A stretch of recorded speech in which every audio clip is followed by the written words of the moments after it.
વાઘોડિયા તાલુકામાં પંચાયતની ચૂંટણીનો ધમધમાટ જોવા મળી રહ્યો છે।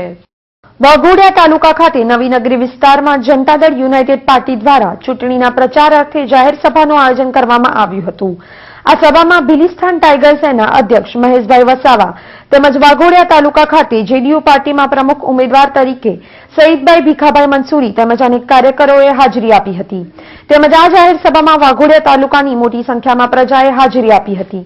તેમજ જિલ્લા પંચાયતની ચૂંટણીમાં ઉમેદવારી નોંધાવનાર સઈદભાઈ મંસૂરીએ હાજર રહેલ પ્રજાને ચૂંટણીલક્ષી પ્રચાર કરી સંબોધી હતી। જો તમે મને ચૂંટીને લાવો તો હું તમારા પૂરેપૂરા કામ કરીશ અને જે આ છેતરપિંડીઓ ચાલી રહી છે એ બધી હું બંધ કરાવી દઈશ અને તમારી સાથે હું સંપૂર્ણપણે તમારો દુઃખ સુખનો સાથીદાર બનીને આના તબક્કે તો અમને એવું લાગી રહ્યું છે કે એક વાવાઝોડું ચાલી રહ્યું છે જેડીયુ પાર્ટીનું અને લોકો તીરના નિશાન પર પોતાની નજર જમાવીને બેઠા છે અને આવનારા સમયમાં અમે ચોક્કસપણે વાઘોડિયામાં જીત લાવીશું અને જેડીયુ પાર્ટીનો પાયો મજબૂત રીતે વાઘોડિયામાં નાખીશું, જે અમને પૂરેપૂરો ભરોસો છે।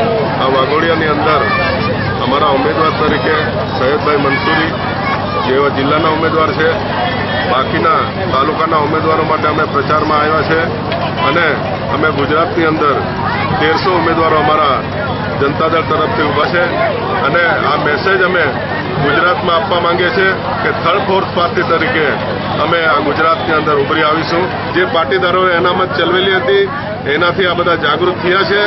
એના માટે હવે પછી અમને અમારી જે મૂળ પ્રજા છે, અમારા મૂળ લોકો છે એ ચોક્કસ અમને વોટ આપશે, કેમ કે ભાજપ અને કોંગ્રેસથી આ પ્રજા હવે કંટાળી ગઈ છે।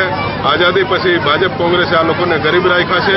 બીજી તરફ વાઘોડિયામાં આગામી જિલ્લા પંચાયત તેમજ તાલુકા પંચાયતની ચૂંટણીના અનુસંધાનમાં વાઘોડિયા પીએસઆઈ એસ જે વાઘેલા સાહેબની આગેવાની હેઠળ આરએએફ બટાલિયન તેમજ વાઘોડિયા પોલીસ સ્ટાફ સાથે વાઘોડિયાના વિવિધ માર્ગો પર ફ્લેગ માર્ચ યોજાયો હતો।